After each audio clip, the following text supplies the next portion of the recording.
کبھی دل میں یہ خیال ہوتا ہے کہ یار میں ایک گناہ ہے مثال کے طور پر، تو میں کوشش بھی کرتا ہوں، توبہ بھی کرتا ہوں، اور توبہ کے وقت میں دعا بھی مانگتا ہوں، یا اللہ آئندہ نہ ہو مجھ سے یہ حرکت، اس کے باوجود ہو جاتا ہے۔ تو جب میں نے اپنے اللہ کے سامنے گزارش کر دی، اللہ تعالیٰ سے میں نے مانگ لیا، پھر کیوں اللہ میاں نے مجھے روکا نہیں اس سے؟ اللہ تعالیٰ کی حکمت اور مشیت تو وہی جانتے ہیں، ہم اور آپ کہاں تک اس کی حکمت اور مشیتوں کو سمجھنے کی کوشش کریں گے۔ لیکن اللہ جل جلالہ بندے کا گرنا پڑنا بھی ان کی مشیت میں ہوتا ہے بعض اوقات، سمجھے؟ گرنا پڑنا کیوں ہوتا ہے؟ تاکہ یہ مزید روئے، یہ مزید میری طرف متوجہ ہو، مزید مجھ سے توبہ مانگے، مزید مجھ سے معافی مانگے، اور میں پھر اس کو اپنی ستاری کا مورد بناؤں، اپنی غفاری کا مورد بناؤں۔ اس لیے بھی کرتے ہیں اللہ میں بعض اوقات۔ اس لیے دیکھو، ایک اللہ تعالیٰ معاف کرے، ایک چیز ہوتی ہے استدراج، اللہ تعالیٰ ہر مسلمان کو اس سے محفوظ رکھے۔ استدراج کیا ہے؟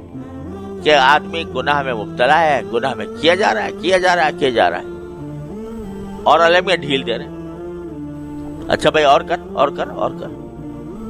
تو اللہ بچائے، جو غفلت کے ساتھ ہوتا ہے یہ استدراج ہے، بڑی خطرناک چیز ہے۔ اللہ تعالیٰ ڈھیل دے رہے ہو کسی کو، اس کی علامت یہ ہے استدراج کی کہ ایسے آدمی کے دل میں فکر ہوتی ہی نہیں،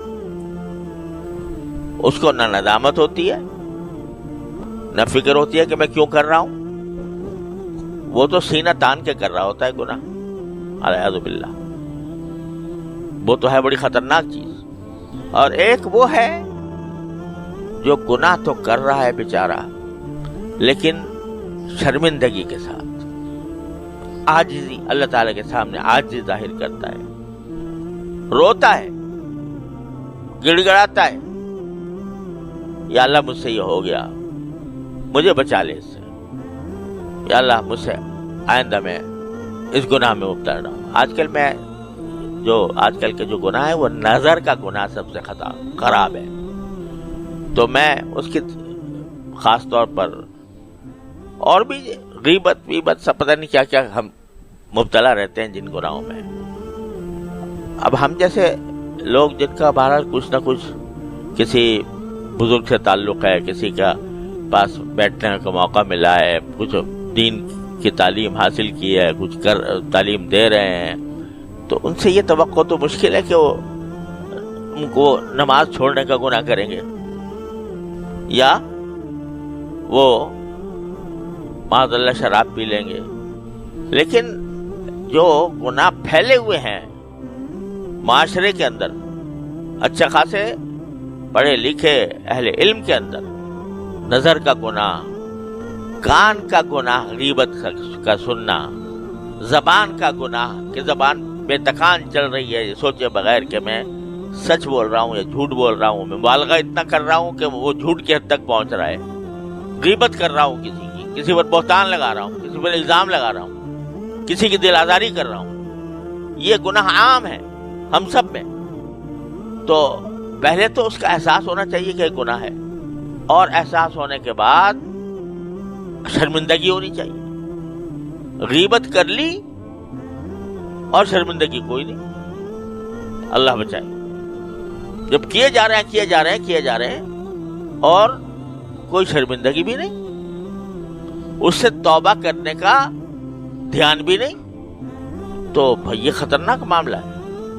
لیکن اگر ہو گئی، مجلس میں بیٹھے تھے، وہاں پر کوئی کلمہ غیبت کا نکل گیا، بعد میں احساس ہوا کہ یا اللہ مجھ سے غلطی ہو گئی، توبہ کریں۔ اب توبہ کرنے کے بعد پھر عہد بھی کر لیا، لیکن کسی وقت پھر مبتلا ہو، فکر ہو اور پھر مبتلا ہو جائے، تو پھر اس کو گھبرانا نہیں چاہیے، مایوس نہیں ہونا چاہیے، اللہ تبارک و تعالیٰ کے سے پھر توبہ کی طرف متوجہ ہو، بازا بازا ہرنچ ہستی بازا گر کافر و گبر و بت پرستی بازا این درگہ ماں درگہ نومیدی نیست صد بار اگر توبہ شکستی بازا 100 بار بھی توبہ توڑی ہو آ جاؤ میرے پاس.